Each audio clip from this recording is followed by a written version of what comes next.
अभी चेक कीजिए सभी को जो वॉइस है वो ऑडिबल है या नहीं। अगर नहीं है तो एक बार कमेंट कर देंगे, और अगर वॉइस आ रही है तो एक बार उसके लिए भी यस का कमेंट कर देंगे।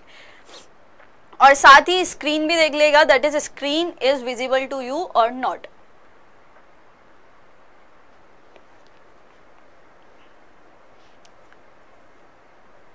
Good morning. ओके, अभी आ रही है, ठीक है। राम राम, राधे राधे।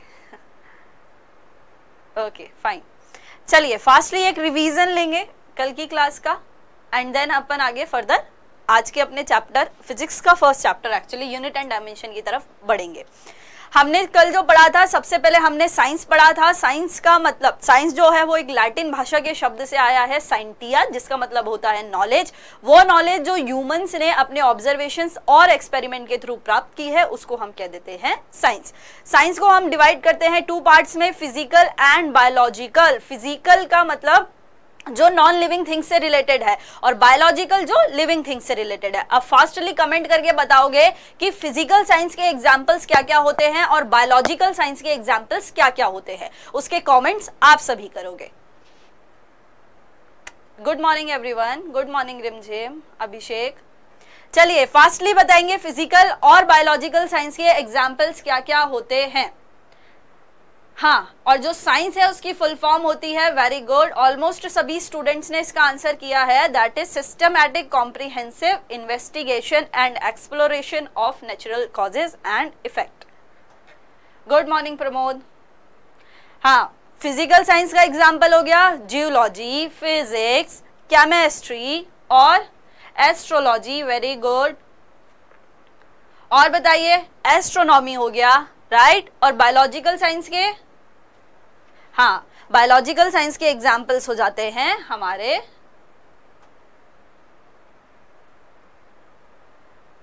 गुड मॉर्निंग सरिता।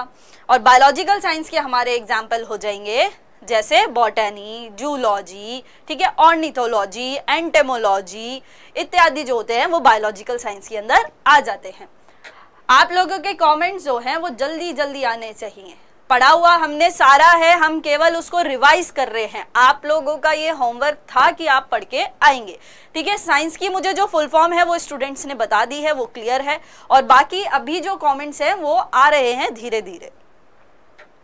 चलिए नेक्स्ट हम बात करते हैं। तो हमने फिजिक्स की बात की थी। फिजिक्स या भौतिकी का मतलब होता है हमारे फिजिकल वर्ल्ड के नेचर के बारे में, है ना, या नेचर के बारे में बेसिकली स्टडी करना, नेचर के लॉस के बारे में स्टडी करने को हम फिजिक्स बोल देते हैं। फिजिक्स को हमने डिवाइड किया था कितने पार्ट्स में, 3 पार्ट्स में, माइक्रो, मीजो और मैक्रो। माइक्रो जिसमें हम छोटे छोटे, यानी आपको एक अणु, एक परमाणु की यदि आपको स्टडी करनी है तो उसको हम कह देते हैं माइक्रोस्कोपिक। मीजोस्कोपिक का मतलब हो गया यदि हम ग्रुप में एटम्स या मॉलिक्यूल्स की स्टडी कर रहे हैं तो उसको हम कह देते हैं मीजोस्कोपिक। और मैक्रो का मतलब जिसे हम स्थलीय तौर पर देख पा रहे हैं वो हो जाता है मैक्रोस्कोपिक। मैक्रोस्कोपिक को एक और नाम क्लासिकल फिजिक्स के नाम से भी जाना जाता है, और माइक्रोस्कोपिक को हमारे मॉडर्न फिजिक्स के नाम से भी जाना जाता है। वो फिजिक्स जो 1900 के बाद आई है ना, उसको कहा जाता है माइक्रो, और जो 1900 के पहले आई है उसको कहा जाता है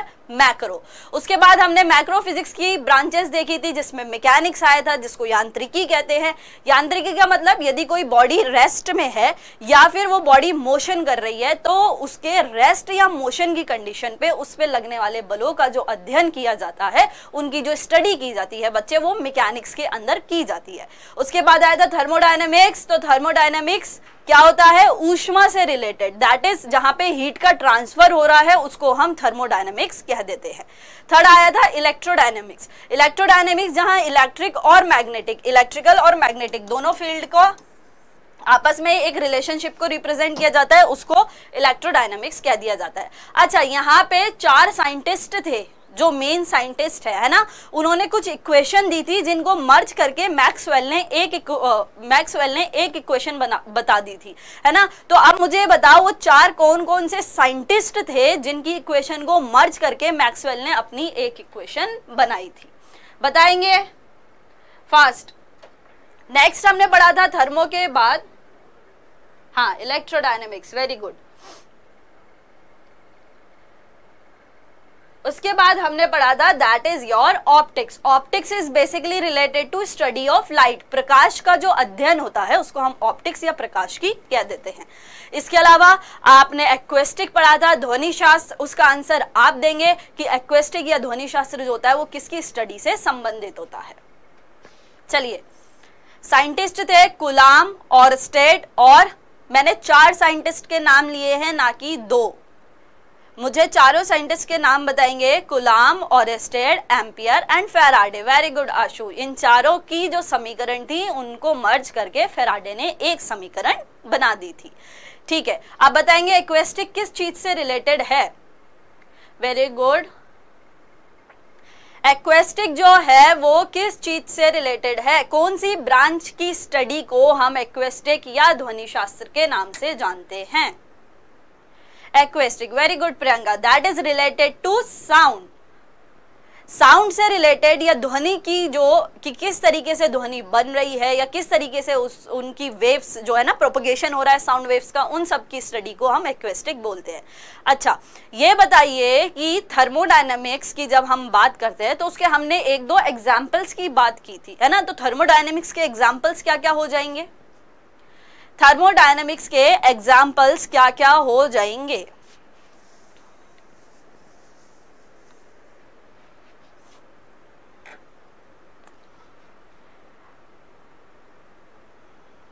ठीक है, मैं आज चेक कराती हूँ पीडीएफ के लिए, फिर मैं आपको रिवर्ट करती हूँ। आज मैं करा ही दूंगी अगर नहीं हुई होगी तो। हाँ, जैसे रेफ्रिजरेटर हो गया, इसके अलावा हमने इलेक्ट्रिक रॉड, हीटर की भी बात की थी, हीटर हो गया, है ना। ये सारे थर्मोडायनेमिक्स के अंदर आ जाते हैं। जिस तरीके से आपके कमेंट्स आ रहे हैं तो लग तो ये रहा है कि आप लोग पढ़ के आए हो। दैट्स एब्सोल्युटली गुड कि आप सबने बहुत अच्छे से पढ़ा है, उसको रिवाइज किया है। Well and good. Next thing is that हमने एक क्वेश्चन और पेंडिंग छोड़ा था और उस क्वेश्चन का करेक्ट आंसर हमारे पास सी ही था। अब जितने स्टूडेंट्स ने उसको करेक्ट किया है, सी जो था वो हमारा करेक्ट आंसर था। चलिए, वैसे आजकल मौसम जो है वो काफी बदला है, वेदर जो है वो काफी चेंज हुआ है। तो आप में से कुछ लोगों को बुखार वगैरह तो नहीं है, सबकी तबीयत सही है, अच्छी है।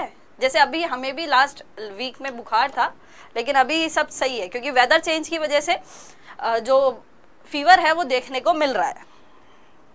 आप सभी लोग सही हैं, आप सबकी तबीयत सही है। आप में से किसी को तो बुखार वगैरह नहीं है, ओके हैं। चलिए, ठीक है। मुझे एक बात बताइए, चलो मैं मेरी ही बात कर लेती हूँ। आई एम अ पर्सन, ठीक है, पर्सन तो मैं हुई, ठीक है। ये पर्सन है भैया, हाँ, कफ हो गया है सबको। हाँ, मैं बहुत अच्छी हूँ सुशांता, वेरी गुड। कफ हो गया है घर पे सबको, तो आप मेडिसिन लीजिए, कफ सिरप्स लीजिए, है ना। चलिए, बुखार की यदि हम बात करते हैं तो मैं आपसे इतना पूछती हूँ भैया, ये एक पर्सन है, ये एक व्यक्ति है, ठीक है। जस्ट बिकॉज अभी आपको पता है वेदर काफी चेंज हो रहा है, मौसम बदल रहा है ना, तो उसकी वजह से बुखार तो हम सबको देखने को मिल ही रहा है, बुखार हो ही रहा है। अब बुखार जो है ना, बुखार में एक्चुअली हम किस चीज को मेजर कर रहे हैं, किस चीज को हम मेजर कर रहे हैं। दैट इज, बुखार में हम क्या मेजर कर रहे हैं बच्चे, हमारी बॉडी के तापमान को मेजर कर रहे हैं, यानी कि हम किस चीज को, टेम्परेचर को मेजर कर रहे हैं।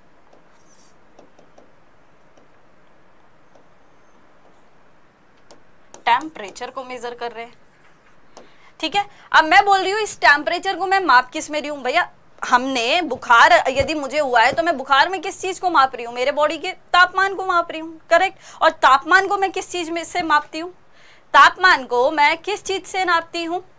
हाँ, very good Urmila, that is, तापमान को मैं किस में, केल्विन में माप सकती हूँ या डिग्री सेल्सियस में माप सकती हूँ, राइट। किस इंस्ट्रूमेंट के थ्रू माप सकती हूँ, किस इंस्ट्रूमेंट के थ्रू माप सकती हूँ, दैट इज योर थर्मोमीटर के थ्रू नाप सकती हूँ, थर्मोमीटर के थ्रू नाप सकती हूँ, करेक्ट, यही होगा। मैंने बोला कि इस टाइम पे यदि मान लो ये एक व्यक्ति है जिसको बुखार हो जाता है, तो बुखार में उस व्यक्ति के बॉडी के टेम्परेचर को मेजर किया जाता है, और टेम्परेचर को किस में मापा जाएगा, डिग्री सेल्सियस में या केल्विन में माप लिया जाएगा। डिग्री सेल्सियस में हम नापते हैं यार, बुखार होता है तो, है ना। और किससे नापते हैं, थर्मोमीटर से माप लेते हैं, ठीक है। ये जस्ट हमने एक बेसिक ना पढ़ लिया कि चलो ठीक है ऐसा होता है। एक केस स्टडी देखते हैं। केस स्टडी क्या है, जैसे मान लिया हमारे पास ना ये 2 लोग हैं, ठीक है, 2 लड़कियां हैं, एक ये है एक ये है। चलो मान लिया एक के 2 आंख हैं, एक के 1 आंख है, ठीक है। इसका नाम हम रख देते हैं कविता और बच्चे इसका नाम हम रख देते हैं सुनीता। कविता और सुनीता, ठीक है। दोनों एसएससी की तैयारी कर रहे हैं भैया, ठीक है। दोनों बहुत अच्छे से एसएससी की तैयारी कर रहे हैं और मान लिया एसएससी जीडी का एग्जाम जो है वो बच्चियां देने वाली हैं, एसएससी जीडी का।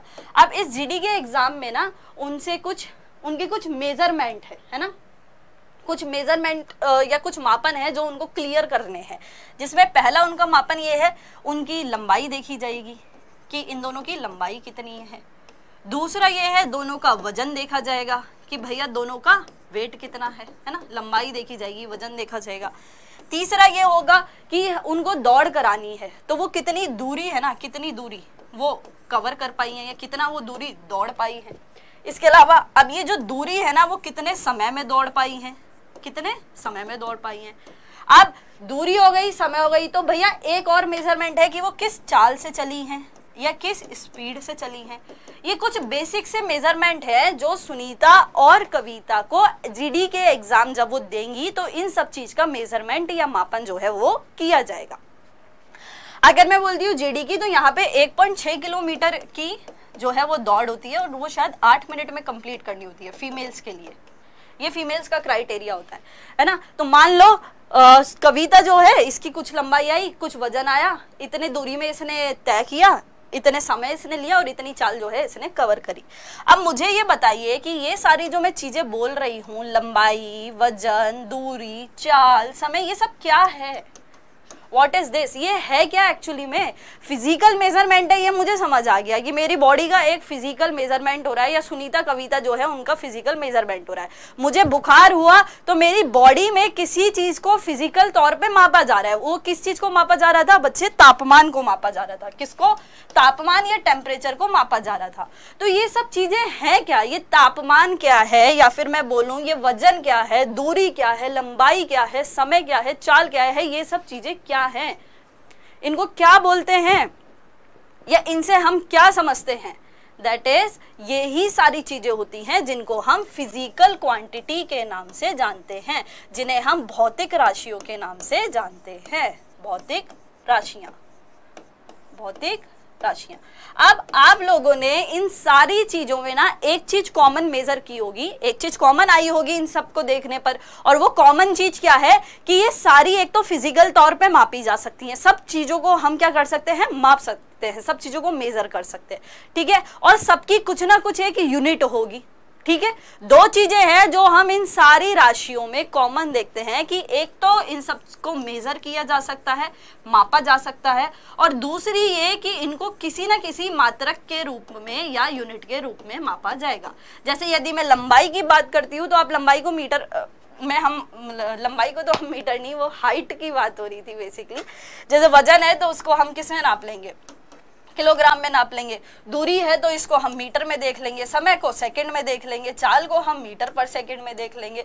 तो इस तरीके से जितनी भी राशियां हैं उन सबको हम माप रहे हैं, और सभी राशियों को एक्चुअली में हम इस यूनिट के साथ ही तो देख पा रहे हैं, इन यूनिट के साथ ही तो समझ पा रहे हैं। This is called your physical quantity. इसी को आपके भौतिक राशियां कहा जाता है। आपके भौतिक संसार के अंदर, आपके फिजिकल वर्ल्ड के अंदर, या आपकी फिजिक्स के अंदर, यदि मैं बोलूं आपकी भौतिकी के अंदर, जिन भी चीजों का मापन संभव है, जिन भी चीजों को आप माप सकते हो, या वो ऐसी राशियां जिनको हम माप सकते हैं, उन सभी को भौतिक राशियां या फिजिकल क्वांटिटीज कहा जाता है। उसमें आपकी सारी चीजें आ जाती हैं, जिन सबको आप मेजर कर सकते हो, वो सब की सब आ जाएंगी। आपकी जो फिजिकल क्वांटिटी है ना, इसको मैंने जस्ट नॉर्मल बोला। कोई भी फिजिक्स के अंदर कुछ भी जिसको आप क्या कर सकते हो? मेजर कर सकते हो, ठीक है। भौतिकी के अंदर जिस भी चीज को आप मापन कर सकते हो वो आपकी फिजिकल क्वांटिटी हो जाती है, या ऐसी क्वांटिटियां फिजिक्स के अंदर जिनका आप मापन कर सकते हो वो भौतिक राशियां हो जाती है। अब इस फिजिकल क्वांटिटी के लिए ना हमने एक चीज तो सीख ली कि वो उसको मापा जा सकता है। दूसरी चीज ये होती है कि ये जो फिजिकल क्वांटिटी होती है ये आपके दो चीजों से बनती है। एक तो होती है आपके न्यूमेरिकल वैल्यू और एक होता है आपका यूनिट। मैंने क्या बोला, वापस सुनिएगा कि आपकी जो ये भौतिक राशि होती है ना, एक तो ये किसी ना किसी अंकीय मान से बनती है, अंकीय मान, और इस अंकीय मान के साथ कुछ ना कुछ क्या होता है, मात्रक होता है, कुछ ना कुछ मात्रक होता है। जैसे फॉर एग्जाम्पल यदि मैं यहाँ पे इस सुनीता के वजन की बात करती हूँ, ठीक है, सुनीता नहीं पहले कविता ले लेते हैं। देखो यहाँ पे कविता का जो वजन है ना वो मान लो आ गया हमारे पास 50 आ गया, ठीक है। और अब 50 क्या, वजन को मैंने मापा, मैंने आपसे कह दिया इसका वेट 50 है, लेकिन 50 क्या है, 50 सिर्फ 50 से मुझे समझ आ रहा है क्या है, नहीं आ रहा ना, उसके साथ भी मुझे कुछ और चाहिए। तो मैंने क्या लगा दी, एक यूनिट, कि भैया कविता का वजन 50 किलो है, और साथ ही में जो सुनीता है ना, इस सुनीता का वजन मैंने कह दिया भैया 52 किलो है। हो गया, एक का 50 हो गया और एक का 52 हो गया, एक का 50 हो गया, एक का 52 हो गया। तो यहाँ ढंग से देखिएगा, जब भी हमने एक फिजिकल क्वांटिटी बनाई ना, तो इस फिजिकल क्वांटिटी के लिए हमने एक तो क्या लिया, अंकीय मान लिया, यानी एक तो 50 लिया, और साथ ही में जस्ट बिकॉज हम वेट की बात कर रहे हैं तो उसके साथ में हमने क्या ली, एक यूनिट ली, एक न्यूमेरिकल वैल्यू प्लस यूनिट ली। तो न्यूमेरिकल वैल्यू तो कितनी हो गई 50, प्लस वजन की बात कर रहे हैं तो उसकी यूनिट कितनी हो गई, किलोग्राम। तो हमने क्या ले लिया, 50 किलोग्राम। तो इस तरीके से आपकी जो फिजिकल क्वांटिटी है उनको डिफाइन किया जाता है। फिजिकल क्वांटिटी के मापने के लिए हम यूनिट का यूज करते हैं। इसको और एक और एग्जाम्पल से समझ लेते हैं। तो जहां हमने स्टार्टिंग से स्टार्ट की थी बच्चे कि आजकल जस्ट बिकॉज बुखार चल रहा है, बुखार से तबीयत क्या होती है, खराब हो जाती है। तो यदि ये खुश क्यों है, इसको तो बुखार है ना, बुखार में तो व्यक्ति दुखी होता है। तो ये लो, ये दुखी हो गया, क्यों, क्योंकि इसको क्या है भैया, बुखार है। बुखार को, ठीक है, मैंने बोला बुखार को मापने के लिए, बुखार को मापने के लिए मुझे आवश्यकता पड़ी किसकी, बुखार को मैं किस में माप रही हूं भैया, तापमान की, ठीक है। अब मैंने बोला इस तापमान को मापने के लिए, तापमान को मापने के लिए मुझे आवश्यकता पड़ी किसकी, ये आपके डिग्री सेल्सियस की, डिग्री सेल्सियस की। तो इसी तरीके से आपस में इन सभी चीजों का जो है वो रिलेशन चलता है कि किसी भी चीज को, मैं बोलती हूँ किसी भी फिजिकल थिंग के मेजर के लिए, किसी भी फिजिकल थिंग के मेजर के लिए या मापन के लिए, किसी भी फिजिकल थिंग के मापन के लिए हमें आवश्यकता होती है बच्चे किसकी, that is your physical quantity की, भौतिक राशियों की। और भौतिक राशियों के मापन के लिए, फिजिकल क्वांटिटी के मापन के लिए, फिजिकल क्वांटिटी के मापन के लिए हमें आवश्यकता होती है किस चीज की बच्चे, दैट इज योर यूनिट की, यानी कि आपके मात्रक की। आपको यूनिट और फिजिकल क्वांटिटी दोनों क्लियर होना चाहिए। यदि किसी बच्चे को डाउट है कि फिजिकल क्वांटिटी क्या है या यूनिट क्या है तो वो पूछ सकता है, वरना अपन इससे पहले एक बार रिवाइज कर लेते हैं, उसके बाद आप पूछ लेना। यदि डाउट हो तो हम उसको वापस से स्टार्ट कर लेंगे। देखो हमने सबसे पहले जो है ना,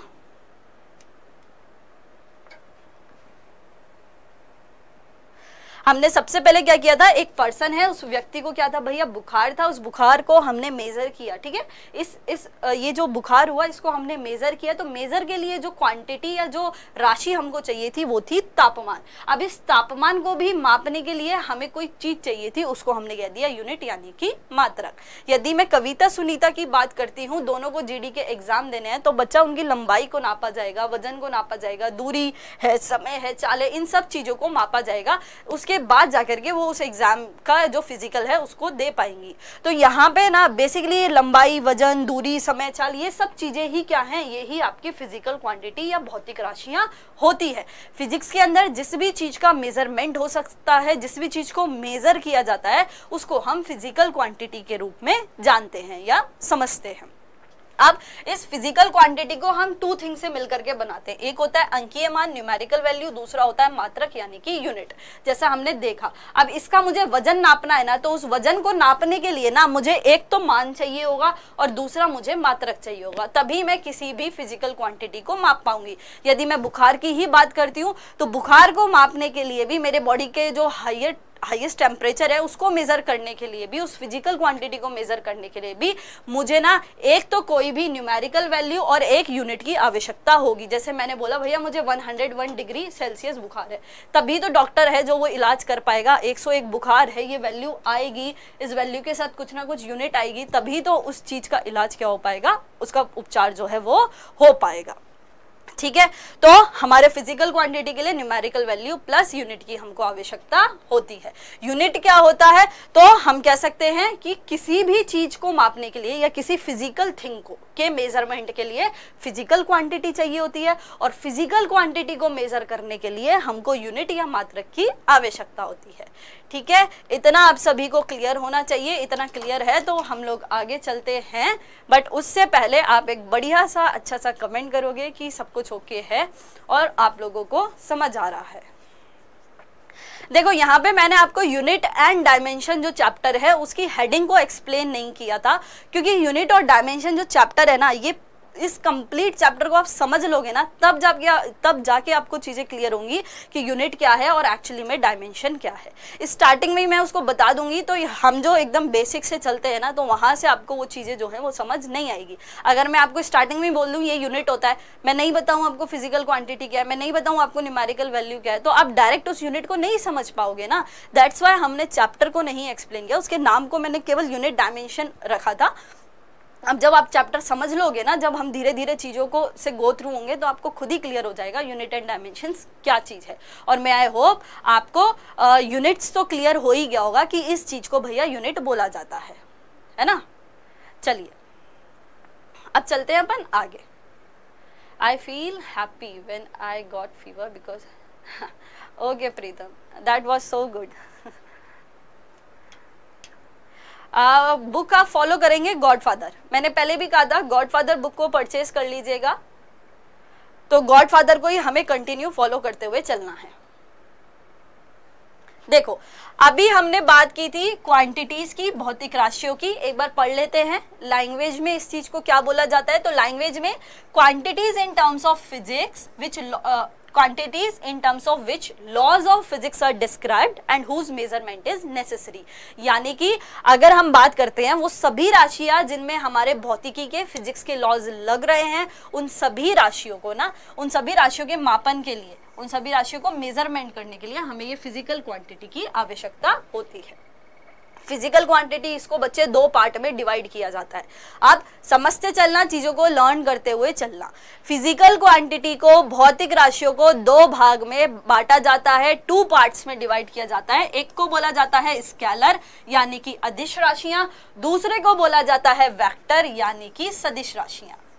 क्या बोला मैंने, अभी तक क्वांटिटी माइंड में था, यूनिट माइंड में था, अब एक स्टेप हम आगे बढ़े। उस एक स्टेप में क्या आया हमारे पास कि आपके जो क्वांटिटी है ना, ये क्वांटिटी को हम दो पार्ट में डिवाइड करते हैं। एक को बोलते हैं फिजिकल, एक को बोलते हैं स्केलर और एक को बोलते हैं वेक्टर। हिंदी में एक को बोलेंगे अदिश, एक को बोलेंगे सदिश। अब समझिएगा जरा, ये आ गई आपकी क्वांटिटी। ठीक है, क्वांटिटी को हमने दो पार्ट में बांट दिया, स्केलर और एक हो गया वेक्टर। ठीक है, इसको मैंने बोल दिया अदिश और इसको मैंने बोल दिया सदिश, अदिश और सदिश। चलिए अब मैंने बोला कि यहाँ पे ना एक चीज होती है, दैट इज हमने अंकीय मान को समझ लिया। हाँ, मैं विक्रम उस चीज पे भी अपन आते हैं, एक बार स्केलर और वेक्टर समझते हैं। जब यूनिट्स आएगा ना, तो यूनिट्स में हम फंडामेंटल और ड्राइव्ड को क्लियर करेंगे, है ना। अभी यूनिट आया ही नहीं ना, अभी हम केवल क्वांटिटी की बात कर रहे हैं। अभी हमने बेसिक पढ़ा है, अब उस बेसिक के अंदर भैया क्वांटिटीज के भी टाइप्स होते हैं, यूनिट्स के भी टाइप्स होते हैं, फिर आपका सेट ऑफ यूनिट्स भी चलता है ना, सिस्टम ऑफ यूनिट्स भी चलता है, उनकी भी अपन बात करेंगे। तो वो अपन एक एक स्टेप बढ़ेंगे, उसके बाद आपके कुछ डाउट्स रहते हैं तो उनको अपन सॉल्व कर लेंगे। आ जाओ। अब मैंने बोला कि जो अदिश राशियां होती हैं, है ना, ये जो स्केलर क्वांटिटीज है, इनमें केवल एक ही प्रॉपर्टी है। वो एक प्रॉपर्टी क्या है कि इनका ना मैग्नीट्यूड होता है, इनका मैग्नीट्यूड होता है, यानी कि इनका हमारे पास क्या होता है बच्चे, मान होता है, मैग्नीट्यूड होता है, ठीक है। और वेक्टर क्वांटिटी की हमारे पास खासियत ये है, इनके पास दो चीज होती है, मैग्नीट्यूड भी होता है, मैग्नीट्यूड भी होता है, और दूसरा हमारे पास ना इनका मैग्नीट्यूड और डायरेक्शन भी होती है, यानी कि मान भी हो गया और मान के साथ साथ बच्चे इसकी दिशा भी हो गई। तो दोनों चीजों को ही हम यहाँ पे कंसिडर करते हैं। अभी क्या बोला मैंने केवल एक स्टेप बोला है। क्या एक स्टेप भैया? क्वांटिटी को दो पार्ट में बांटा, अदिश और सदिश। और अदिश जो है उसमें केवल मान होगा, केवल मैग्नीट्यूड होगा, और वेक्टर जो है उसमें हमारे पास मैग्नीट्यूड होगा और डायरेक्शन होगी। अच्छा, डायरेक्शन यहाँ होगी, डायरेक्शन यहाँ नहीं होगी, तो इसको भी लर्न रख लीजिएगा, यहाँ डायरेक्शन या दिशा नहीं होती है, ठीक है। यहाँ केवल मैग्नीट्यूड या मान होता है, दिशा नहीं होती है। यहाँ दोनों होता है, मैग्नीट्यूड भी होगा, दिशा भी होगी। इसको जरा समझते हैं, देखो समझना। मैं बात करती हूं, एक चीज तो है मास, द्रव्यमान, ठीक है, एक चीज है वेट। देखो इसकी जो बहुत अच्छी स्टडी है ना, वो अपन चैप्टर्स में भी करेंगे, वेट, और इसको हम बोल देंगे भार, ठीक है। इसकी हम जो प्रॉपर स्टडी है वो चैप्टर्स के अंदर भी करेंगे, वहां पे मास भी आएगा, वहां वेट भी आएगा। लेकिन अभी हमें स्केलर और वेक्टर समझना है, तो हम उसके लिए जस्ट एक टॉपिक को यहाँ बीच में उठा रहे हैं। जैसे मैंने बोला कि भैया मेरा ये देखो मास है ना, मान लिया हमारा जो मास है वो 20 kg है। अब ये मास क्या है यहाँ पे? मास तो एक क्या हो गई आपके बच्चे, फिजिकल क्वांटिटी हो गई। फिजिकल क्वांटिटी के लिए वापस देख लो क्या आ गया आपके पास, एक न्यूमेरिकल वैल्यू और एक यूनिट आ गई, ठीक है। वेट जो है उसको मैंने बोल दिया भैया 20 न्यूटन है, 20 न्यूटन है। अब यहाँ देखो, जब मैं बात करती हूँ इस स्केलर क्वांटिटी की, यानी कि मेरी अदिश राशि की, तो अदिश और सदिश में आपको कुछ डिफरेंस दिख रहा होगा। जिस तरीके से मैंने इनके डायग्राम्स या ये जो बॉक्स बनाए हैं, इनमें आपको कुछ डिफरेंस नोटिस हो रहा होगा कुछ ना। जैसे यहाँ पे ना मैंने ऐसे कोई तीर नहीं लगाया, लेकिन वहां पे मैंने ना बच्चे तीर लगाया नीचे की तरफ, वो तीर ना नीचे की तरफ जा रहा है, देखो आपको दिख रहा होगा, ये रहा, है ना। जबकि मास में मैंने ऐसा कुछ नहीं लगाया है। क्यों? क्योंकि मास में हमको कोई दिशा दी हुई होती ही नहीं है। मास में हमको, मास की यदि मैं बात करूँ तो वहां कोई डायरेक्शन नहीं है। मास जितना यहाँ है उतना ही वहां है, उतना ही वहां है, मतलब हर जगह जो मास है वो हमारा सेम होने वाला है। यदि मैं बात करती हूँ ना अपनी अर्थ की, ये मान लिया अपनी अर्थ है जिसकी शेप जियोइड है, इसके बीच में, बीच वाली रेखा को हम बोल देते हैं भूमध्य रेखा, इसको बोला जाता है इक्वेटर, और इधर होते हैं पोल्स, पोल्स यानी कि जिनको हम कह देते हैं ध्रुव।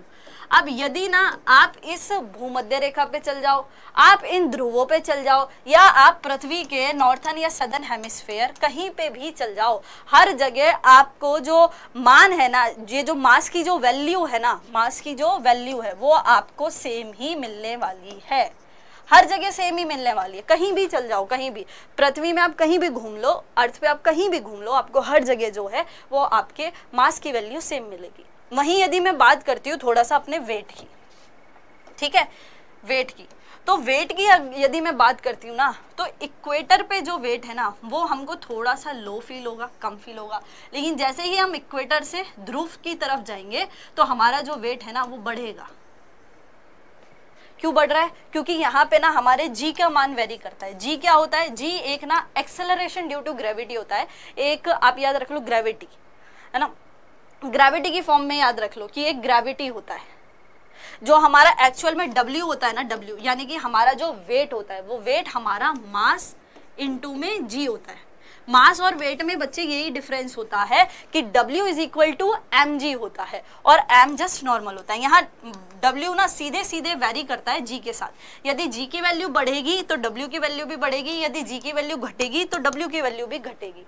इस तरीके से ना, इस तरीके से तो ये चीज है ना वो क्या होती है हमारी, वेरी करती है, मतलब बदलती है। G बढ़ेगा तो W भी बढ़ेगा, G घटेगा तो W भी घटेगा। अब मैंने क्या कहा, जैसे ही हम इक्वेटर से ध्रुव की तरफ जाते हैं, ठीक है, हम जैसे ही भूमध्य रेखा से पोल्स की तरफ जाते हैं तो पोल्स पे जाने पे हमारा जो वेट है वो बढ़ता है, हमारा जो वेट है वो इंक्रीज होता है। क्यों?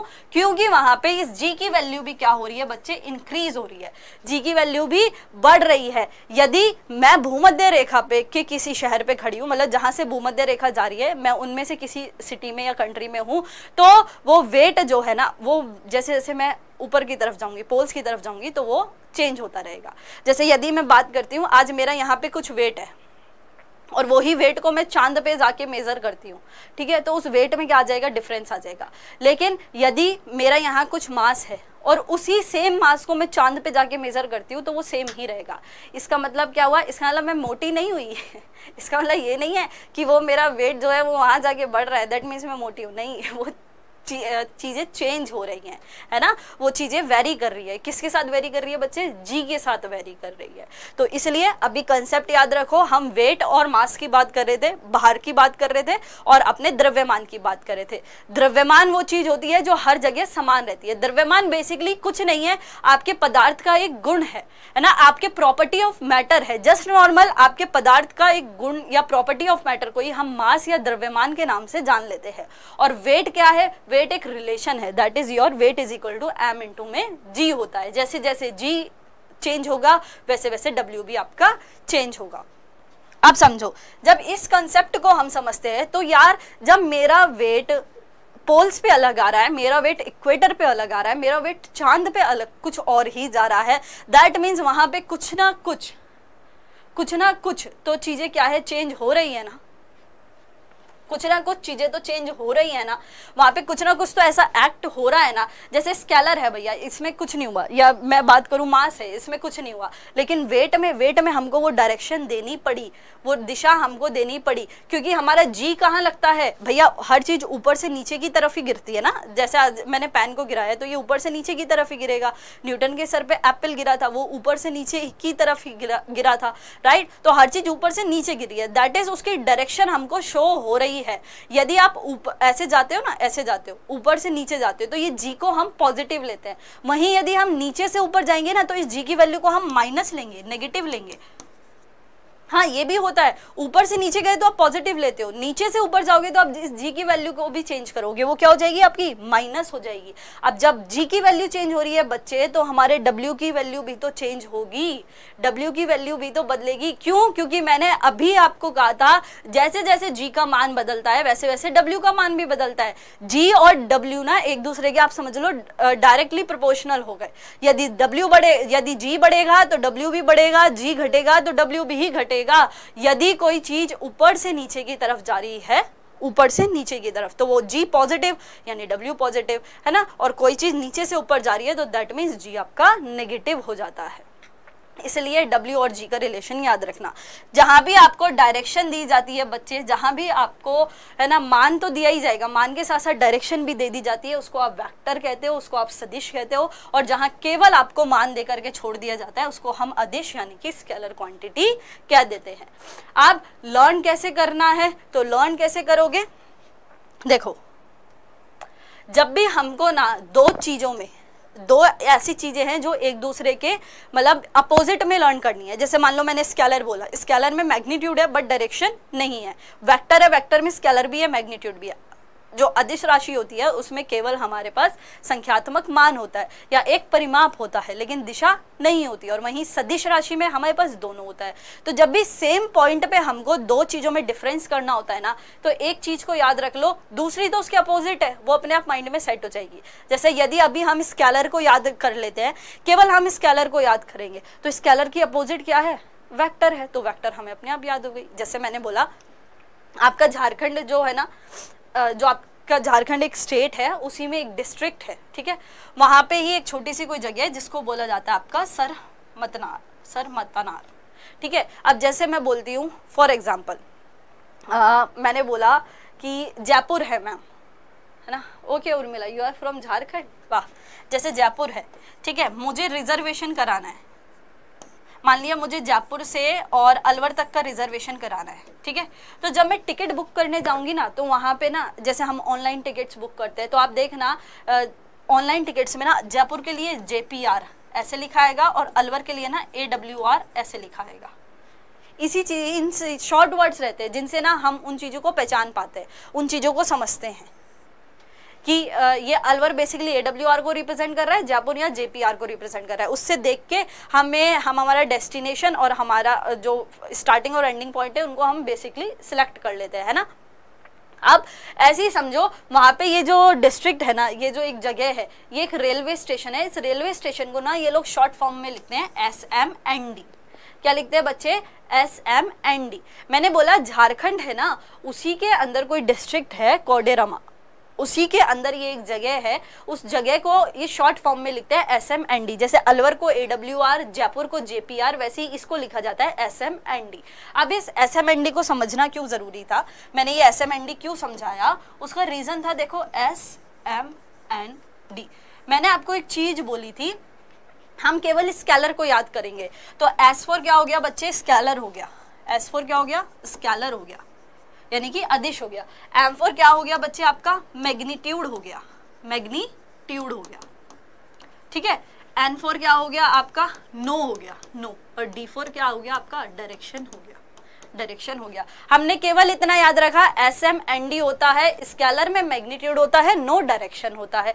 क्या बोला मैंने? स्केलर में मैग्नीट्यूड होता है, नो डायरेक्शन होता है। यही तो हमको याद करना था कि जो अदिश राशि होती है, उस अदिश राशि में केवल हमारे पास क्या होता है? मान होता है, लेकिन किसी तरीके की कोई भी दिशा हमको दी हुई नहीं होती है, जस्ट नॉर्मल।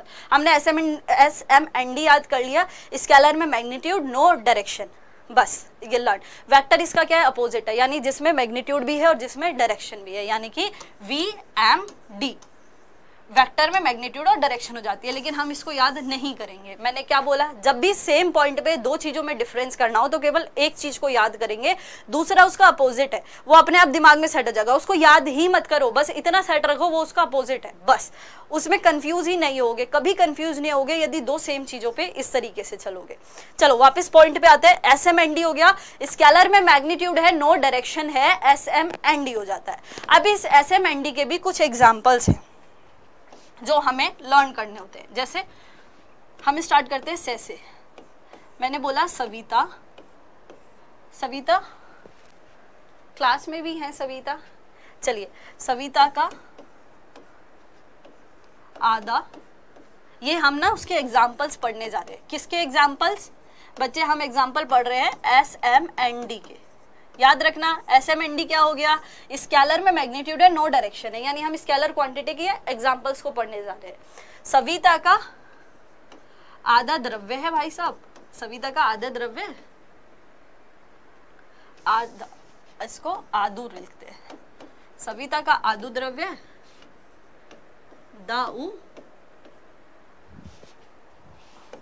दाऊ चाग कोश है।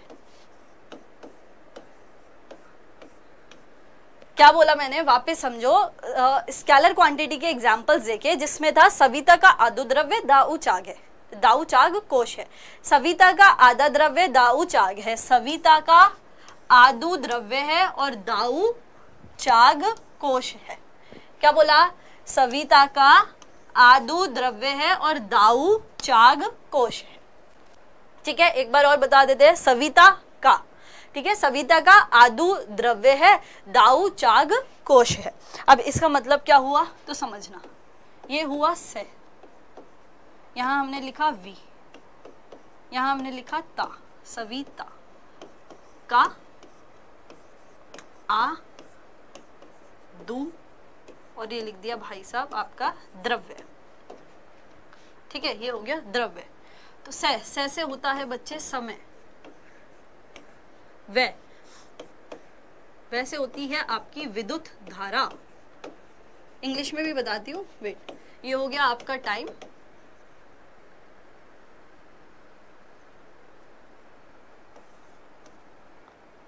इसको टाइम को टेम्परेचर याद रखो,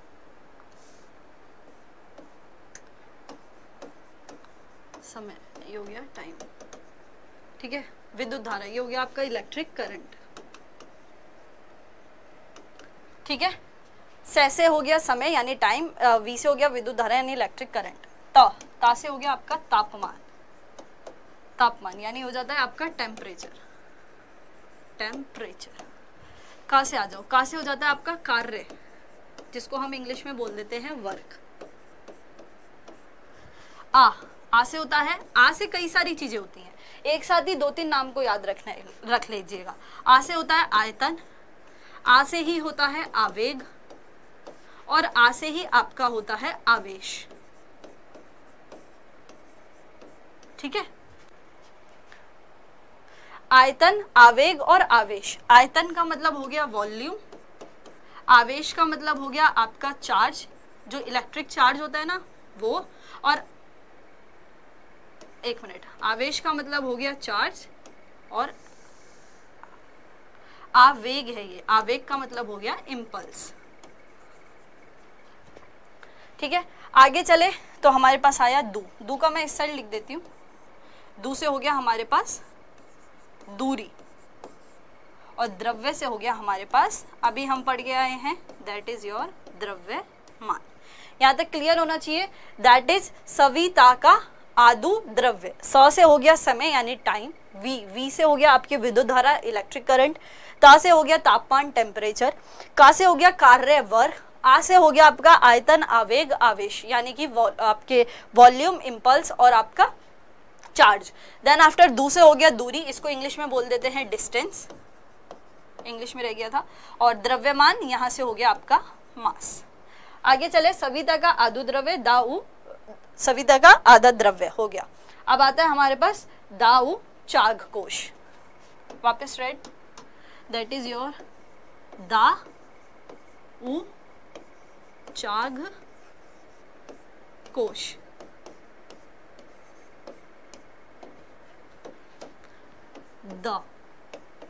दा से हो गया दाब, जिसको हम बोल देते हैं प्रेशर,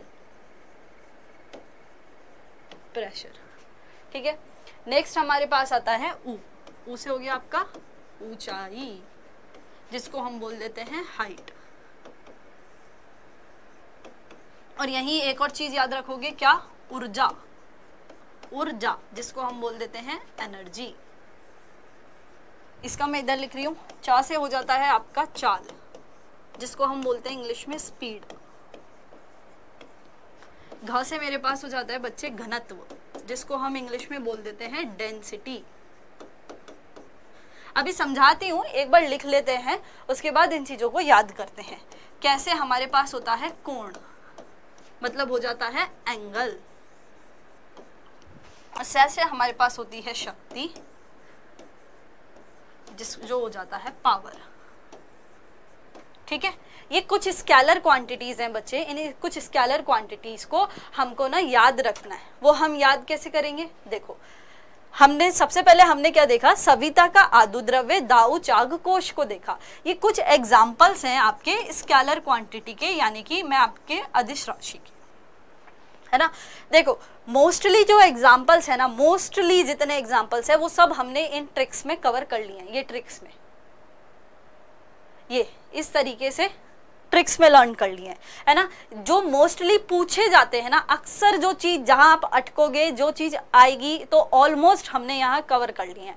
बाकी इसके अलावा भी जितनी क्वांटिटीज बचती है ना, वो हमारी वेक्टर में ही कंसिडर की जाती है। स्केलर में जितनी भी क्वांटिटीज आती है ना, ऑलमोस्ट सभी को हमने कवर कर लिया। स्केलर में बस मोस्ट यही क्वांटिटीज रहती हैं जिनको हम एग्जाम के पॉइंट ऑफ व्यू से भी इंपॉर्टेंट है और जो एग्जाम्स में पहुंची जाती है। इसके अलावा, इनके अलावा जो बच गई वो सारी वेक्टर है।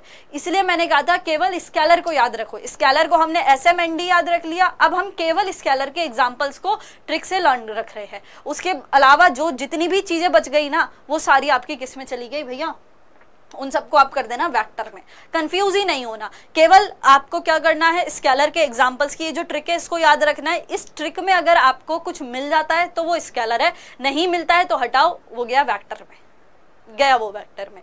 तो बस इतना लर्न रखना है। चलो, सविता का आदु द्रव्य दाऊ चाक कोश की बात करते हैं तो स समय को रिप्रेजेंट कर रहा है, वी विद्युत धारा को रिप्रेजेंट कर रही है, ता तापमान को कर रही है, का कार्य को कर रही है, आ से आयतन, आवेग, आवेश, तीनों चीजों को आपको बच्चे लर्न करना है। दू से हो गया आपका दूरी, द्रव्य से हो गया द्रव्यमान, द से हो गया दाब, उ से हो गया ऊंचाई, चा से हो गया वो, चा से हो गया आपका चाल, इस साइड लिख दिया मैंने, घ से हो गया घनत्व, को से हो गया कोण और स से हो गया शक्ति यानी कि पावर। ऑलमोस्ट सारी स्केलर क्वांटिटीज को हमने यहाँ पर याद कर लिया। आप कुछ नहीं करना, केवल एक बार थ्योरी पढ़ लेते हैं, देन आफ्टर आप खुद ही देख लेना कि हमने यहाँ कितनी सारी चीजों को कवर किया है। यहाँ लिखा हुआ है फिजिकल क्वांटिटीज वो होती हैं जिनका केवल न्यूमेरिकल वैल्यू मैग्नीट्यूड होता है लेकिन कोई डायरेक्शन नहीं होती है, वो हमने देख ही लिया, SM and D होता है भैया, केवल मैग्नीट्यूड है, कोई डायरेक्शन नहीं है। क्लियर है बच्चे? चलो, इसके आपको एग्जांपल दिए हुए हैं, mass, length, time, distance, speed, temperature, work, electric potential जो दिया हुआ है। तो मोस्टली मैंने कहा था ना, ज्यादातर आपने यहाँ पे याद कर ली। अब इनके अलावा जो कुछ भी बचता है वो कहाँ चला जाएगा, वेक्टर में चला जाएगा। ये देखो, वेक्टर का मतलब वो हो गई जिसका न्यूमेरिकल वैल्यू मैग्नीट्यूड भी है और जिसकी डायरेक्शन भी है। हमने याद कर ले, हमने स्केलर कर लिया, हमारे लिए वो इनफ है। हम तो भाई दो में से एक ही चीज को याद करेंगे, वैसे ही हमारे पास याद करने को इतना सारा है, अब हम सारी चीजें थोड़ी ना याद रख सकते हैं, है ना। चलो, एग्जाम्पल में हो जाता है विस्थापन, डिस्प्लेसमेंट हो गया आपका, वेलोसिटी हो गया, एक्सेलरेशन हो गया, फोर्स हो गया, टॉर्क हो गया, ग्रेविटेशनल इंटेंसिटी हो गया, इत्यादि को हम वेक्टर में देखते हैं। दो वेक्टर्स जो होते हैं ना, उनको जब समान कहा जा सकता है जब उनका मैग्नीट्यूड और डायरेक्शन सेम हो। मुझे एक चीज बताओ, दो वेक्टर आपको दिए हुए हैं, यदि उनका मान भी सेम है, उनकी दिशा भी सेम है, तो भैया हम वेक्टर में देखते ही क्या है, मान और दिशा ही तो देखते हैं। और मान और दिशा दोनों सेम ही है, तो वो दो वेक्टर भी क्या हो जाएंगे, एक दूसरे के बराबर हो जाएंगे। दो ही दो पॉइंट पे हम उनको क्लासीफाई कर रहे हैं और वो दोनों पॉइंट भी सेम है, तो वो दोनों वेक्टर भी क्या होंगे, सेम ही होंगे। ये आपको याद रखना है एक पॉइंट, दैट इज जितने भी आपके नॉन जीरो वेक्टर्स होते हैं उन सभी को प्रॉपर वेक्टर के नाम से या उचित सदिश के नाम से जाना जाता है। एक लाइन याद रखना वेक्टर में, दैट इज जितने भी नॉन जीरो वेक्टर्स हुए उन सभी को हम उचित या प्रॉपर सदिश के नाम से जानते हैं। समझ लीजिएगा, क्वांटिटी हो गया, यूनिट हो गया, क्वांटिटी के टाइप्स हो गए, ठीक है, स्केलर और वेक्टर, अदिश और सदिश हो गए, उनको हमने डिफरेंशिएट कर दिया, SM and D से हमने याद रख लिया, राइट। इसके बाद हम बात करते हैं, दैट इज हमने एक ट्रिक देख ली, सविता का आदु द्रव्य दाऊ चाक कोश। अब आप लोगों की स्क्रीन पे हैं क्वेश्चंस जो आपको करने हैं बच्चे सॉल्व। रेडी हो जाइए, अब तक जितना पढ़ा है वो समझ में आया या नहीं, अब है मेरी चांस। इतनी देर से आप लोग बैठ के सुन रहे थे, अब मेरे को सुनना है।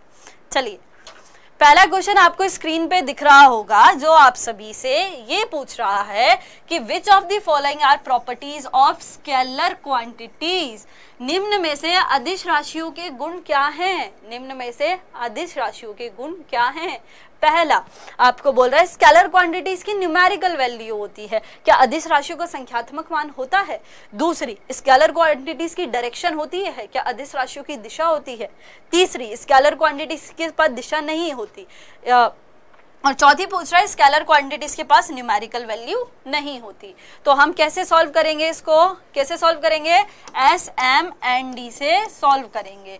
स्केलर में मैग्नीट्यूड होता है बट नो डायरेक्शन, मैग्नीट्यूड होता है, यहाँ बात की देखो एक चीज और, मैग्नीट्यूड का मतलब क्या होता है, magnitude is equal to numerical value ही होता है।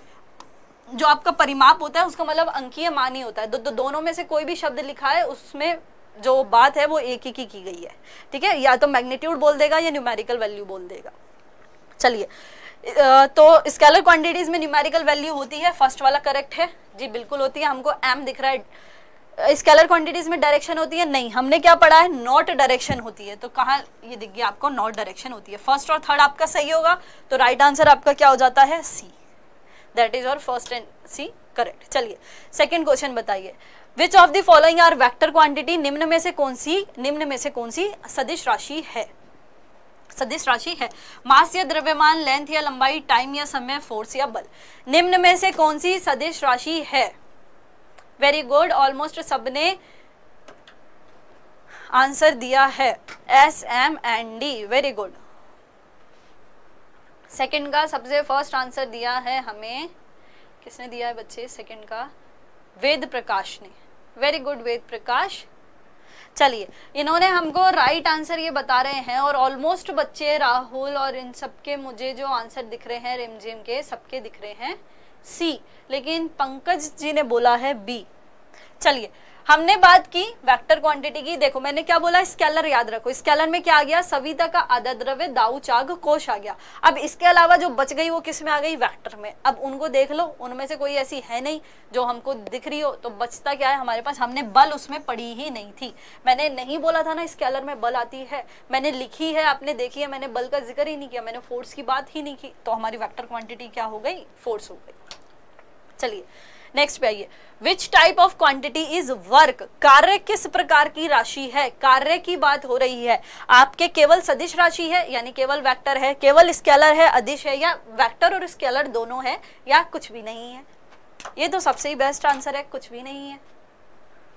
चलिए, फर्स्ट आंसर हमको दिया है हर्षित सोनी ने, and very good Harshit, that is हमारा करेक्ट आंसर। क्या हो जाता है बच्चे?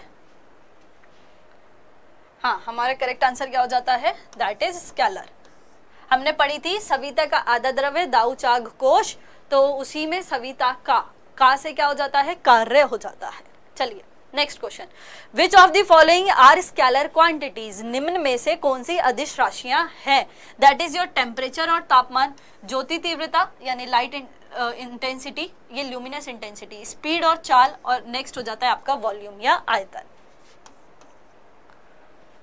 बताइए। वेरी गुड, इसका आंसर करेंगे क्वेश्चन का।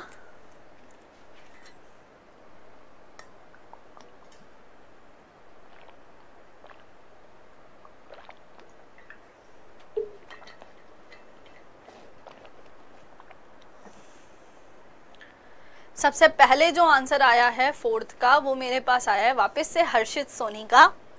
हर्षित सोनी कह रहे हैं डी इज करेक्ट आंसर। बिल्कुल हर्षित, तापमान भी है बच्चे, चाल भी है, आयतन भी है। देखो कुछ ऐसे ऐसे होंगे, मोस्टली हमने उस ट्रिक में कवर कर लिया है, मैं फॉर बोल रही हूँ मोस्टली क्या, ऑलमोस्ट हमने कवर कर लिया है, लेकिन 2 से 3 ऐसे होंगे जो अब भी निकल जाएंगे। मैं बता देती हूँ लाइट इंटेंसिटी होता क्या है। लाइट इंटेंसिटी का मतलब हुआ कोई भी आपका एक लाइट का सोर्स है ना। लाइट का सोर्स का मतलब जो लाइट को क्या कर रहा है, बेसिकली जहां से लाइट निकल रही है, तो कितनी मात्रा में, कितनी एनर्जी में ये अपने अंदर से लाइट को ना एमिट कर पाता है, उसी चीज को लाइट की इंटेंसिटी कहा जाता है, जो एक तरीके की आपकी स्केलर क्वांटिटी होती है। तो यहाँ पे सारे ऑप्शन सही होते हैं और ये होता है हमारा option number 4 correct. Next question, निम्न में से कौन सी सदिश राशियां हैं? वेक्टर क्वांटिटी है, acceleration, electric current density, boundary torque, या फिर amount of substance. Actually question है निम्न में से कौन सी सदिश राशि नहीं है। मैंने वहां पे नहीं पढ़ा था, नहीं है पूछा है, ठीक है। Acceleration, electric current, boundary torque या अमाउंट ऑफ सब्सटेंस, कौन सी नहीं है?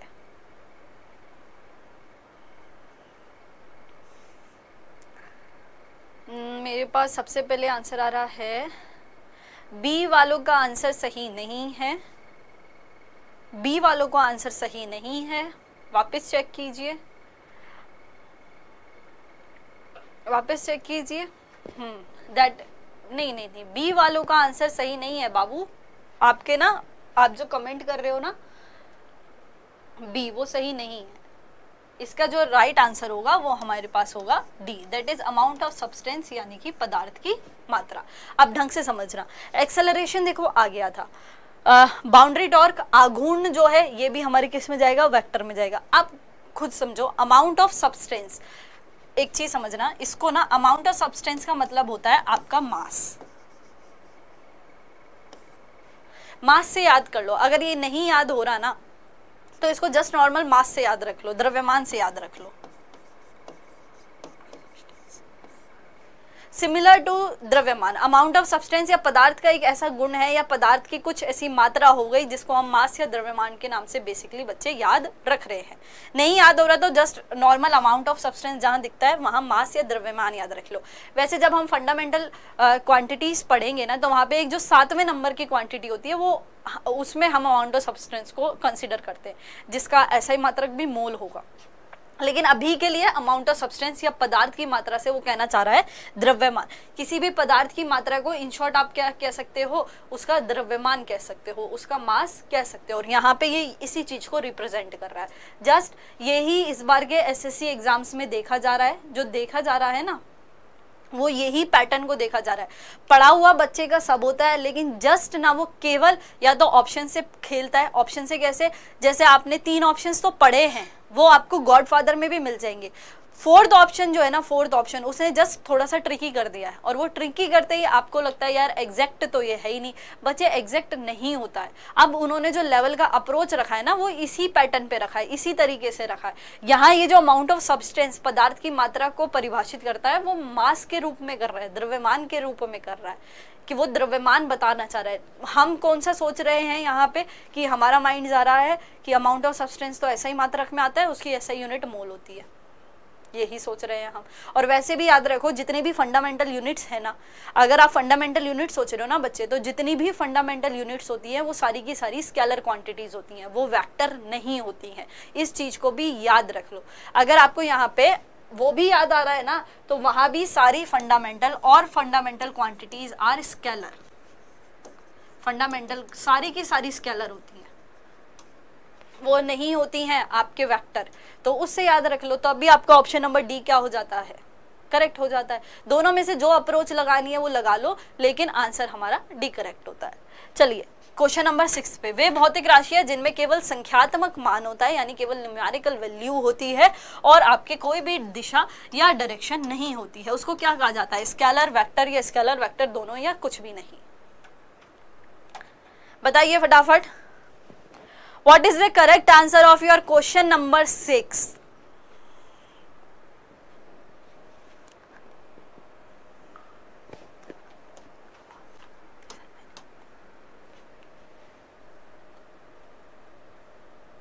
वेरी गुड, दैट इज हमारे वो जिनमें हमारे केवल न्यूमेरिकल वैल्यू होती है वो क्या हो जाती है, स्केलर। इसको हम याद रख रहे हैं SMND से। ठीक है बच्चे, चलो next question, which of the following are properties of vector quantity, निम्न में से कौन सी आपकी सदिश राशियों के गुण हैं। पहला, न्यूमेरिकल वैल्यू संख्यात्मक मान होता है। दूसरा, आपके पास कोई इनकी दिशा होती है। तीसरा, न्यूमेरिकल वैल्यू नहीं होती है। या चौथा, आपके पास इनकी कोई दिशा नहीं होती है। हमने क्या याद किया है, हमको तो भैया केवल SMND याद है, जो इस पे अप्लाई हो जाता है वो अच्छी बात है, नहीं हो रहा तो उसका अपोजिट देख लो, यानी जिसमें मैग्नीट्यूड नहीं होगा। मैग्नीट्यूड मतलब न्यूमेरिकल वैल्यू, वो न्यूमेरिकल वैल्यू होगी तो न्यूमेरिकल वैल्यू है, और नॉट डायरेक्शन, डायरेक्शन नहीं होगी लेकिन वेक्टर में डायरेक्शन होगी, तो यहाँ हो जाएगा डायरेक्शन। फर्स्ट और सेकंड आपको किस में सही मिल रहा है, दैट इज बिल्कुल करेक्ट, 7th का C, first and second. Next question आपकी स्क्रीन पे है, which of the following are vector quantity, निम्न में से कौन सी सदिश राशियां हैं। तो पहला है ग्रेविटेशनल इंटेंसिटी, ज्योति तीव्रता। दूसरा है मैग्नेटिक फील्ड इंटेंसिटी, यानी कि आपके चुंबकीय क्षेत्र तीव्रता। थर्ड है आपका टेम्परेचर, यानी कि हो जाता है आपका तापमान। या फिर चौथा है आपका वर्क, यानी कि कार्य।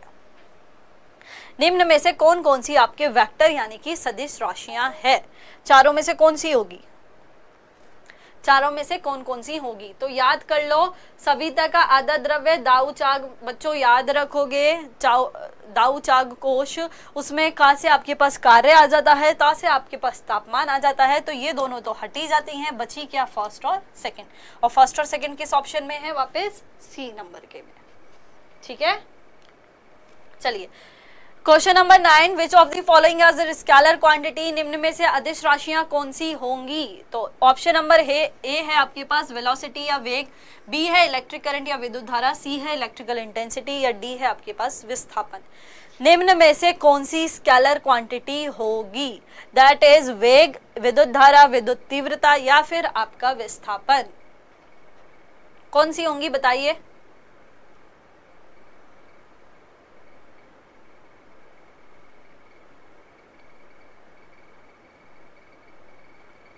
हाँ, दैट इज हमारा करेक्ट आंसर क्या हो जाएगा, हमारा इलेक्ट्रिक करंट। हमने पढ़ा था विद्युत धारा, जो सविता का जो V आता है तो वहां वो V ही किसके लिए स्टैंड ले रहा है, इस विद्युत धारा के लिए स्टैंड ले रहा है।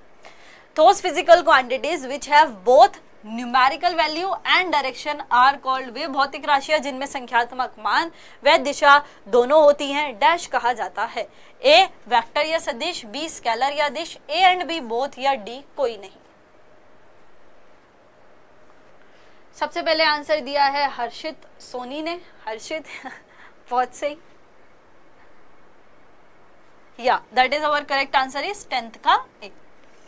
अब मुझे ये बताइए, आप सभी को क्वांटिटीज का जो टॉपिक है, क्वांटिटीज जिसको हम राशियां बोल रहे हैं, वो राशियां क्लियर हो गया होगा, स्केलर वेक्टर क्लियर हो गया होगा, स्केलर की आपको ट्रिक हमने देख ली, या हमने उनको बेसिकली याद करना देख लिया कि उनको हमको याद कैसे करना है, वो हमने याद कर लिया। यहाँ तक कोई दिक्कत, कोई क्वेश्चन आप लोगों के बताएं। अगर यहाँ तक दिक्कत नहीं है तो हम चलते हैं आगे, दैट इज योर यूनिट्स के ऊपर, जिनको हम कहते हैं हमारा मात्रक। चलिए रिमझिम, ओके।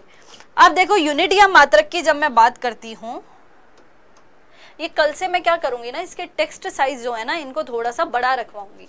ये टेक्स्ट साइज उन्होंने काफी ही छोटे कर दिए हैं, जिससे दिक्कत हो जाती है दिखने में, है ना।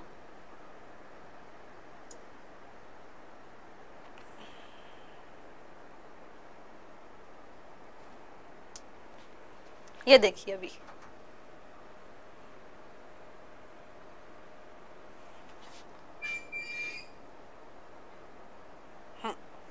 अब हम बात करते हैं यूनिट की।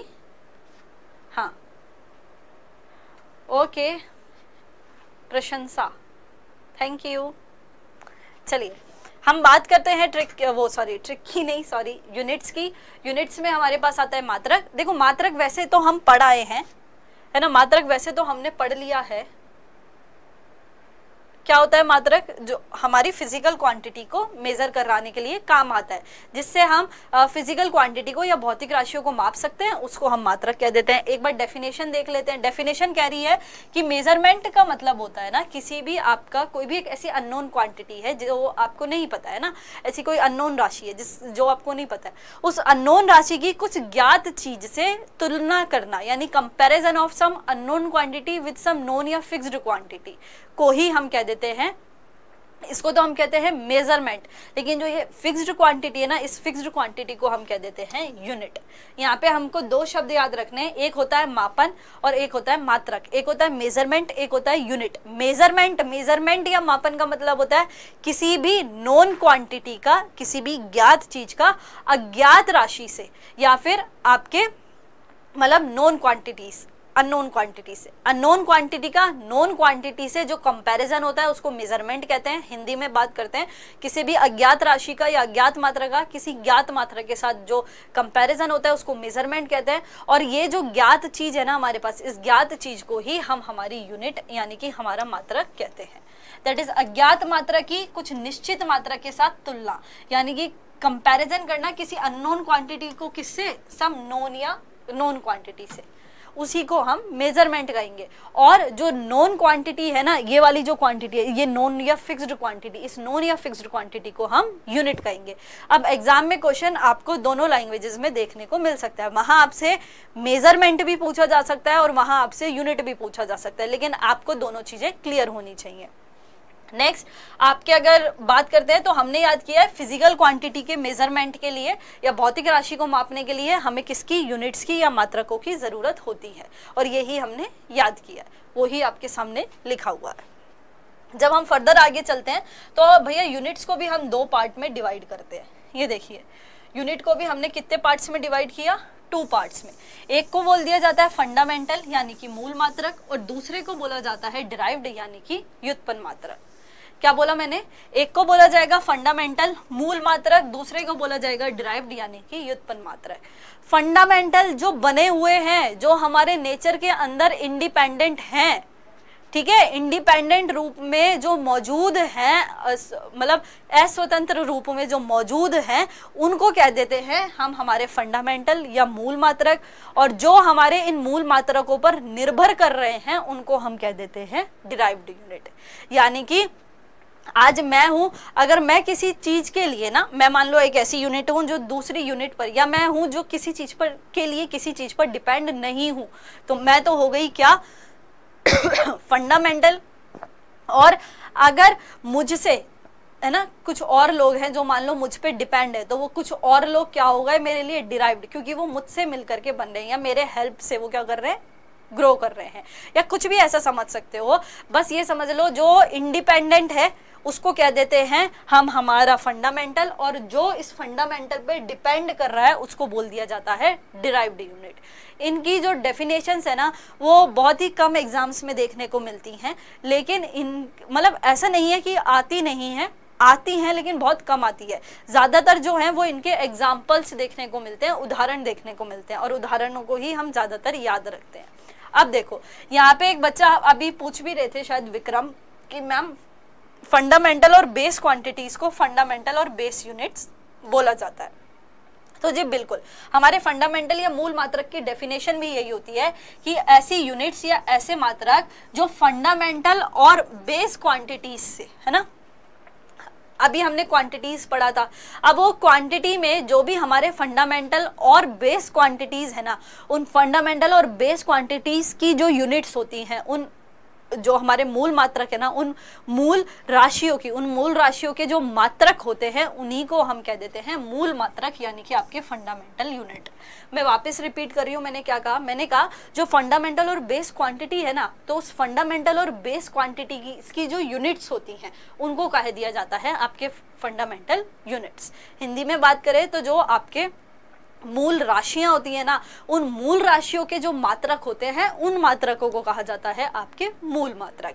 और जो इन मूल मात्रकों को मान लिया उनको मल्टीप्लाई करने से, डिवाइड करने से, या उनकी पावर्स को आपस में डिवाइड करने से बन रहे हैं, उनको कह दिया जाता है हमारे पास डिराइव्ड यूनिट्स, यानी कि आपके व्युत्पन्न मात्रक। जस्ट कुछ नहीं है, इतना याद रखो, जो इंडिपेंडेंट इन नेचर है वो हो गया फंडामेंटल, जो इस पर डिपेंड हो रहा है वो हो गया हमारे पास डिराइव्ड। या ऐसे भी याद रख सकते हो डी से डिराइव्ड और डी से डिपेंडेंट।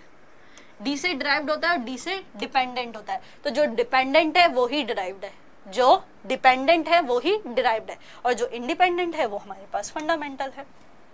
ठीक है, दो तरीके की यूनिट होती है। अभी इनके एग्जाम्पल भी देखेंगे आगे, लेकिन पहले चीजों को समझते हैं।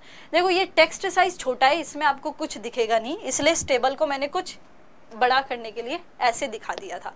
ठीक है, पढ़ेंगे हम इस पूरी टेबल को, लेकिन उसको जस्ट 2 पार्ट्स में डिवाइड कर दिया गया है। तो उस 2 पार्ट्स में स्टार्टिंग वाली जो है वो ये रही। अभी हम 2 राशियां पढ़ के आए, फंडामेंटल और डिराइव्ड। फंडामेंटल और डिराइव्ड जब दोनों को मिला करके एक ना यूनिट का सिस्टम बनाया जाता है। हमने फंडामेंटल यूनिट्स भी ले ली और हमने डिराइव्ड यूनिट्स भी ले ली। ठीक है, फंडामेंटल यूनिट्स को मैं बेस यूनिट भी बोल देती हूँ। तो ये दोनों यूनिट भी, ये भी ले ली मैंने, ये दोनों भी ले ली, और इनके साथ डिराइव्ड भी ले ली। जब दोनों को मिला करके ना एक कंप्लीट सेट बनाया जाता है यूनिट का, उस कंप्लीट सेट को हम सिस्टम ऑफ यूनिट्स के नाम से जानते हैं, मात्रकों की प्रणालियों के नाम से जानते हैं। जब हम मूल मात्रक और व्युत्पन्न मात्रक दोनों को मिला करके एक सेट का निर्माण करते हैं तो उसको हम मात्रकों की प्रणाली कहते हैं, जिसको हम सिस्टम ऑफ यूनिट्स के नाम से जानते हैं। ठीक है, जिसके अंदर दोनों आती हैं। अब यहाँ से जरा समझना, आपको कई सारी चीजें दिख रही होंगी। जैसे पहले सिस्टम है हमारे पास एफपीएस। एफपीएस को बोला जाता है ब्रिटिश सिस्टम, एफपीएस को बोला जाता है ब्रिटिश सिस्टम। ठीक है, एक होता है सीजीएस को बोला जाता है गॉसियन सिस्टम। क्या बोला जाता है? Gaussian system. और थर्ड होता है आपके पास एमकेएस, इसको हम याद रखते हैं एमकेएस के अंदर भी। इन तीनों यूनिट्स के अंदर हम बेसिकली ना, ये तीनों सिस्टम के अंदर, इन तीनों सिस्टम ऑफ यूनिट्स के अंदर हम 3 क्वांटिटीज को मेजर करते हैं। तो पहली क्वांटिटी होती है लेंथ यानी कि लंबाई, दूसरी होती है द्रव्यमान यानी कि मास, और तीसरी होती है समय यानी कि टाइम। इस एफपीएस सिस्टम के अंदर, जिसको मैं ब्रिटिश सिस्टम कह रही हूँ, उसमें लंबाई को मापा जाता है फुट में। एफ का मतलब ही क्या हो गया? फुट। आगे आता है पी, तो हम बात करते हैं जब इस मास की, द्रव्यमान की, तो इसको मापा जाता है किसमें बच्चे? पाउंड में। किसमें? पाउंड में। तो P stand for pound. Next आता है एच, टाइम। टाइम को मेजर किया जाता है सेकंड में। तो एफपीएस का मतलब फुट, पाउंड और सेकंड। ये कुछ क्वांटिटीज है, इन क्वांटिटीज को यहाँ पे इन यूनिट्स के अंदर मापा जाता है। गॉसियन की बात करते हैं तो गॉसियन, जिसको सीजीएस भी कह रहे हैं, तो लंबाई को मापा जाता है सेंटीमीटर में, द्रव्यमान को मापा जाएगा ग्राम में और टाइम को मापा जाएगा सेकेंड में। तो सेंटीमीटर, ग्राम, सेकेंड, सीजीएस इसी से बना है। थर्ड होता है हमारे पास एमकेएस। एमकेएस में लंबाई को मापा जाएगा मीटर में, M stand for metre. Next after mass को मापा जाएगा किलोग्राम में, के स्टैंड फॉर किलोग्राम, और टाइम को मापा जाएगा सेम सेकंड में, दैट इज योर सेकंड। अब क्या है, चीजें यहाँ तक क्लियर होना चाहिए। सिस्टम ऑफ यूनिट्स को हमने 3 भाग में बांट लिया, FPS, CGS, MKS, correct. FPS जो होता है उसको ब्रिटिश कहा, जहां पे लंबाई को फुट में नापा, आपके मास को पाउंड में नापा, टाइम को सेकंड में। ऐसे ही सीजीएस गॉसियन आ गया, सेंटीमीटर, ग्राम, सेकंड आ गया। एमकेएस मीटर, किलोग्राम, सेकंड आ गया। चीजें बहुत अच्छी चल रही थी, सबके अपने अपने सिस्टम चल रहे थे ना। कहीं पे मैट्रिक यूज किया जा रहा था, कहीं पे सीजीएस किया जा रहा था, कहीं पे एफपीएस किया जा रहा था। दिक्कत कब आने लगी, मान लो मैंने बोला कि भैया नासा है, हमारे एक स्पेस एजेंसी है नासा, अगर आप लोगों ने नाम सुना हो, ठीक है। अब मान लो यार नासा में ऐसा तो नहीं है कि केवल अमेरिकन ही काम करेंगे, है ना। नासा में ऐसा भी नहीं है केवल इंडियंस ही काम करेंगे, ना ऐसा है कि केवल चाइनीज ही काम करेंगे। अब वो एक ऐसी स्पेस एजेंसी हो गई जहां से पूरी कंट्रीज के लोग आएंगे। कोई किसी भी भाषा का आ सकता है, कोई किसी भी कंट्री का आ सकता है। मान लो कोई इंडियन आ गया, कोई चाइनीज आ गया, कोई जापानीज आ गया। लेकिन अब दिक्कत क्या आई, सबके अपने अपने सिस्टम चलते थे। जैसे मेरा अपना ही चल रहा है, इंडिया में कुछ और ही सिस्टम चल रहा है, अमेरिकन अपना एफपीएस सिस्टम चला रहा है, कोई अपना सीजीएस सिस्टम चला रहा है। लेकिन जब हमको एक इंटरनेशनल लेवल पे, जब हमको एक पॉइंट पे सोचना पड़ा, एक चीज पर कॉमन आना पड़ा, तो हमने क्या सोचा, अब भैया हम इस तरीके से, मैं पढ़ के कुछ और आई हूँ, मैंने इंडिया में पढ़ा कोई और सिस्टम है और नासा में जाके मुझे अप्लाई कुछ और ही करना पड़ रहा है मेरे लिए, तो ये बहुत बड़ी दिक्कत हो गई। ऐसे मान लो कोई चाइनीज है तो वो पढ़ के कुछ और आया, उसके वहाँ कोई और सिस्टम चलता था, और जैसे ही वो यहाँ आया तो यहाँ पे उसको कुछ और ही सिस्टम देखने को मिल रहा है। तो हम ऐसा नहीं कर सकते ना, इसलिए इंटरनेशनल तौर पे, क्या बोला मैंने, इंटरनेशनल तौर पे एक सिस्टम बैठा, ठीक है, जिन्होंने इंटरनेशनल लेवल पे सब चीजों को इक्वल कर दिया, ठीक है। उसी सिस्टम को हम कहते हैं international system of units, international system of units. क्योंकि सब अपनी अपनी तरह चीजों को नहीं चला सकते थे, सभी के लिए उन चीजों का इक्वल होना जरूरी था। तो उसी की वजह से इस प्रॉब्लम को सॉर्ट करने के लिए ही हमारा एसआई सिस्टम आया। इसको एब्रीवेटेड फॉर्म में एसआई सिस्टम के नाम से जाना जाता है, जिसकी full form international system of units होती है। इस इंटरनेशनल सिस्टम ऑफ यूनिट्स को ना एक एजेंसी है, दैट इज योर BIPM, इसको बोला जाता है ब्यूरो, यहां लिख देती हूं मैं, दैट इज योर ब्यूरो, यहां लिख देते हैं यार, यहां पे आएगा नहीं, the international bureau of, the international bureau of weight and measure, bureau of weight and measure. इनके थ्रू 1971, हाँ इसको BIPM बोला जाता है, करेक्ट। इस BIPM के थ्रू 1971 में, that is international bureau of weight and measure के थ्रू इस एसआई सिस्टम को इंटरनेशनली तौर पर लागू किया गया, इंटरनेशनली तौर पर इसको स्वीकृति दी गई और सब लोगों ने इसको एक्सेप्ट किया। उसके बाद से यही सिस्टम है जो हमारे अब तक टिल चल रहा है। हाँ, इसको 2018 के अंदर ना वापस एक बार रिवाइज किया गया है, उसकी बात अपन कल करेंगे, बिकॉज अभी आपके रीजनिंग की क्लास भी स्टार्ट होगी। लेकिन अभी के लिए, आज के लिए इतना ही याद रखोगे। क्या हमने 3 सिस्टम ऑफ यूनिट्स पढ़े, एफपीएस, सीजीएस, एमकेएस, ठीक है। यहाँ पे दिक्कत आने लगी जब हमको एक स्तर पर ना, एक लेवल पे, जब हमको सभी को एक लेवल पे सेम काम करना था, तो मैंने कुछ और पढ़ा था, आपने कुछ और पढ़ा था। अब ऐसे तो नहीं चल सकता था, हम सबको एक सेम होना था, हम सबको एक समान होना था। दैट्स वाई हम लेकर के आए एसआई सिस्टम, दैट्स वाई हम क्या लेकर के आए, एसआई सिस्टम। एसआई सिस्टम को BIPM का मतलब the international bureau of weight and measurement के थ्रू 1971 में एक एक्सेप्टेंस दी गई, और इंटरनेशनली तौर पर इस टाइम पर भी ऐसा ही सिस्टम ही है जो हमारे फर्दर काम कर रहा है। SI का full form international system of units. आज की क्लास से को बच्चे अभी यहीं स्टॉप करते हैं। SI सिस्टम से अपन कल पढ़ेंगे SI सिस्टम कितने होते हैं, क्या होते हैं, इनमें क्या क्या चीज़ें होती हैं। अभी के लिए अपन इनफ करते हैं। आज की क्लास में हम लोगों ने जो पढ़ा वो हमने फिजिकल क्वांटिटीज़ पढ़ी थी, उनके टाइप्स पढ़े, यूनिट्स पढ़ी, यूनिट्स के टाइप्स पढ़े, और उसके बाद अलग अलग सिस्टम ऑफ यूनिट्स में हमने 4 तरीके के टाइप्स देखे, जिसमें से हमने 3 को समझ लिया है। ऐसा ही से हम कल स्टार्ट करेंगे। आप लोगों के यदि कोई क्वेश्चंस है तो वो आप पूछ सकते हो, और यदि नहीं है तो आप एक कमेंट कर सकते हो अच्छा सा। Bye Rimjhim. Okay, welcome Priyanka. अच्छा हाँ, आज मैं PDF अपलोड करा दूंगी। Radhe Radhe Pritam, and thank you everyone, thank you so much. And next thing is that, हाँ आज आप लोगों का होमवर्क नोट कर लेंगे आप सभी। तो आज का आप लोगों का होमवर्क क्या होगा, यहाँ पे नोट कराती हूँ मैं। होमवर्क,